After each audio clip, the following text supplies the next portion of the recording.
So here we have an RL circuit. We're being asked some questions about that RL circuit, but what we really need to focus on is finding the inductor current IL through that circuit.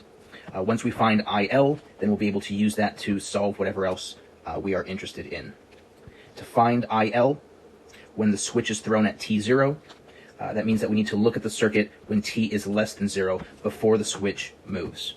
We need to find out the current when T is less than 0, because that's going to give us the current just after the switch is thrown. That'll be our initial condition. That'll tell us how the circuit's going to behave once the switch is thrown and we have a new circuit. So the first thing to do is to redraw the circuit with the switch in its initial position and figure out what the current is through that inductor. Recall, in this case, we're going to treat the inductor like a short circuit because we're assuming that we are in steady state before the switch is thrown. So I've redrawn the circuit with the switch in position A, which it's in before the T equals 0. I've again swapped the 4 ohm resistor and the inductor so that the inductor is off by itself. And what we're going to do is assume that the inductor is going to be a short circuit, so I can get rid of the inductor and just treat this as a short circuit. And that's what I'm trying to find, is this I0. That's my starting current before the switch is thrown. If the inductor is acting like a short circuit, that means that this resistor is shorted out, so there's not going to be any current flowing through it. What I have here is a current source. Some of this current is going to go one way, some is going to go the other way. These two are in parallel with one another, and whatever current goes to the 6 ohm resistor is going to go through the inductor as well. So I can use a current divider to find out the current going through the 6 ohm resistor, which will be my starting current through the inductor also. And so we found the initial current through that 6 ohm resistor to be 4 amps, so that is I0, our starting current for our circuit.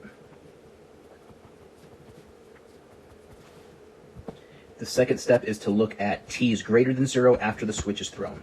So what we'll do now is redraw the circuit, but redraw the circuit with the switch in the B position where it goes after T equals 0. Once the switch goes in this position, all of the current from the inductors, from the current source, is just going to loop around there, and so this is the only part of the circuit that we'll have to look at. So this is the circuit that we have now, and what we want to do is come up with the time constant of this circuit. So that depends on the inductance which we have, and also the resistance connected to that inductor. We have multiple resistors here, so we're going to have to find the equivalent resistance.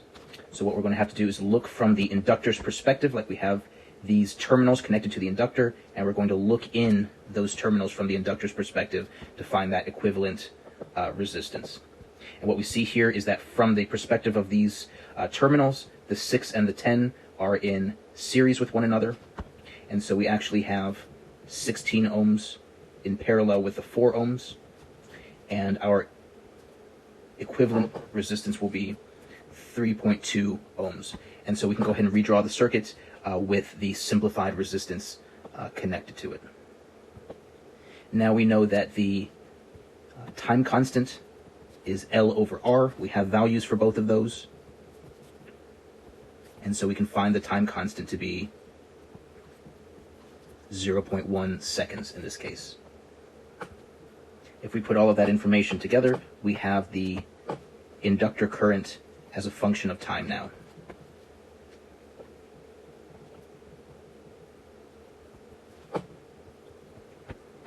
And so we know the inductor current. Now that we have the inductor current, we can go back and find whatever it is else that we're looking for.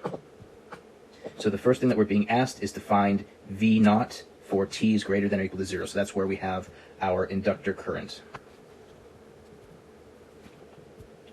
V0 is defined as the voltage across the 10 ohm resistor. Well, we have the current through the inductor, and by extension we have the voltage across the inductor, VL. We can use our equation for the inductor current to find that inductor voltage. So we're able to use the characteristic equation for the inductor to find the inductor voltage. And the inductor voltage is defined thusly. It doesn't matter that it's negative. The math will take care of that for us. The inductor voltage is defined like this, and the inductor is acting as the source to the rest of the circuit now.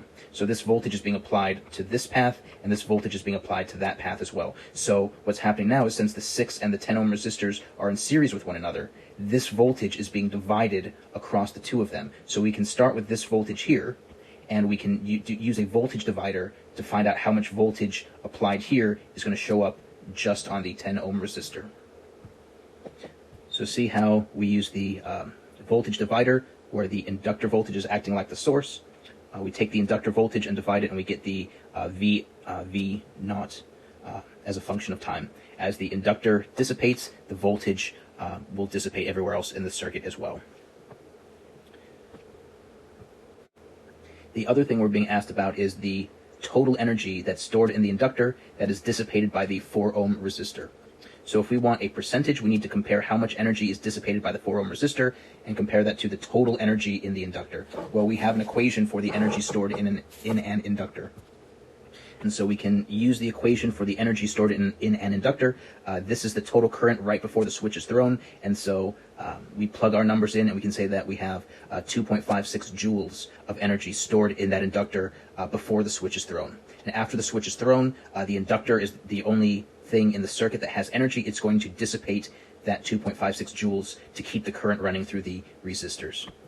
If we want to know the energy dissipated by the 4 ohm resistor, well, what we can see here is that the 4 ohm resistor is in parallel with that inductor. That means that the voltage across the 4 ohm resistor is VL. They're the same because they are in parallel to one another.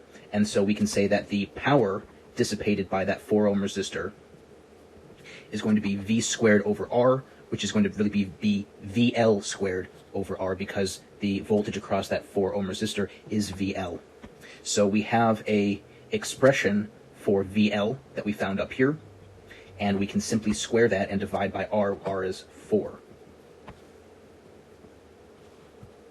So power is V squared over R. We wanted the energy, the total energy dissipated by the 4 ohm resistor.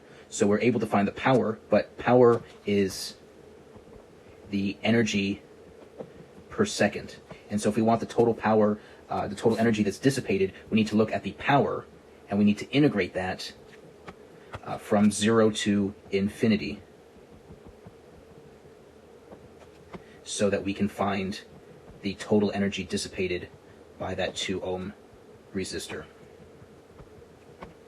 In this case, the 40 is a constant that we can pull out. If I integrate this term there, I'm going to have to do a substitution, and I'll get a inverse factor coming out, and I have to evaluate from 0 to infinity. If I plug in infinity, I'm going to get 0 because e to the negative infinity is 0, minus, if I plug in 0, e to the 0 is 1, and this is a 1, and I have everything else here left over.